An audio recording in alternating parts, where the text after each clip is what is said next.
Hello बच्चों, चलिए प्रश्न को देखते हैं। प्रश्न ए और बी के किन मानों के लिए निम्न रैखिक समीकरण के युग्म के अपरिमित रूप से अनेक हल होंगे। समीकरण दी गई है 2x योग 3y बराबर 7। दूसरी समीकरण a घटाओ bx योग a योग by बराबर 3a योग b घटाओ 2। प्रश्न को हल करें उससे पहले जो प्रश्न की मुख्य अवधारणा है उस पर विचार करते हैं। तो इस प्रश्न के लिए जो मुख्य अवधारणा है वह हो जाएगी दो चरों के रैखिक समीकरण। तो वे समीकरण जो ax योग by योग c बराबर 0 के रूप के हों, दो चरों के रैखिक समीकरण कहलाते हैं। अब समीकरण दी गई है 2x योग 3y बराबर 7। दूसरी समीकरण है a घटाओ b गुना में x योग a योग b गुना में y बराबर 3a योग b घटाओ 2। अब हमें प्रश्न में दिया गया है कि निम्न रैखिक समीकरणों के युग्म के अपरिमित रूप से अनेक हल होंगे।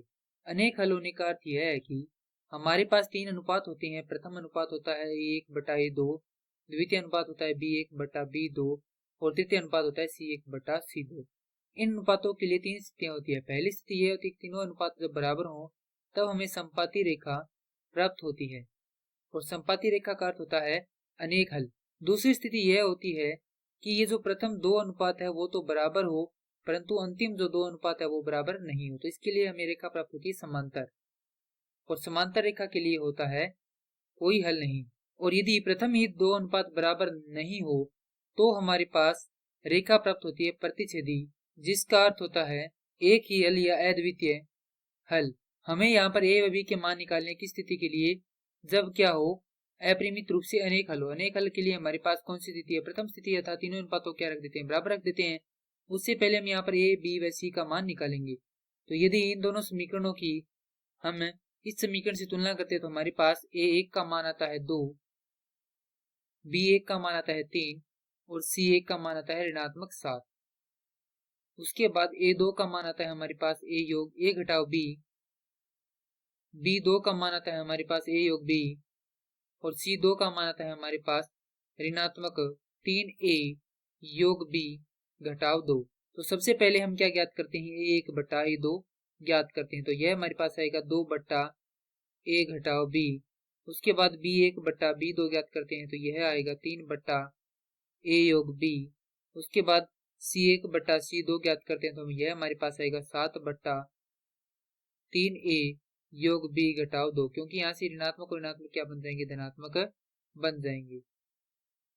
तो हमें क्या करना है, यहाँ पर प्रथम स्थिति के अनुसार इनको रखना है तीनों को बराबर रखते हैं तो हमारे पास आएगा 2/a घटाओ b बराबर 3/a योग b बराबर 7/3a योग b घटाओ 2। तो सबसे पहले क्या करते हैं, इन दोनों को बराबर रखते हैं, या फिर हम क्या करते हैं, प्रथम और अंतिम को बराबर रखते हैं, उसके बाद द्वितीय व अंतिम को बराबर रखते हैं। तो सबसे पहले प्रथम है हमारे पास 2/a घटाओ b बराबर 7/3a योग b घटाओ 2। तो बराबर रखकर यदि हम यहाँ पर वज्र गुणा करते हैं तो हमारे पास मान प्राप्त होता है 6a योग 2b घटाव 4 बराबर 7a घटाव 7b। तो यहाँ से इसको हल करते हैं तो हमारे पास समीकरण आएगी 7a घटाव 6a घटाव 7b घटाव 2b योग 4 बराबर 0। तो 7 में से यदि हम 6a घटाएंगे तो हमारे पास आएगा a घटाव 9b बराबर ऋणात्मक 4। यह आ जाएगी हमारे पास समीकरण संख्या 1।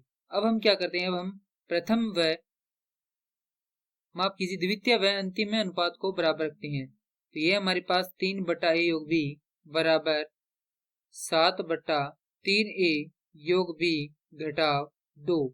तो अब हम क्या करेंगे, यहाँ पर भी वज्र गुणा करेंगे तो हमारे पास आएगा 9a योग 3b घटाव 6 बराबर 7a योग 7b। हल करेंगे तो हमारे पास आएगा 2a घटाव 4b बराबर 6।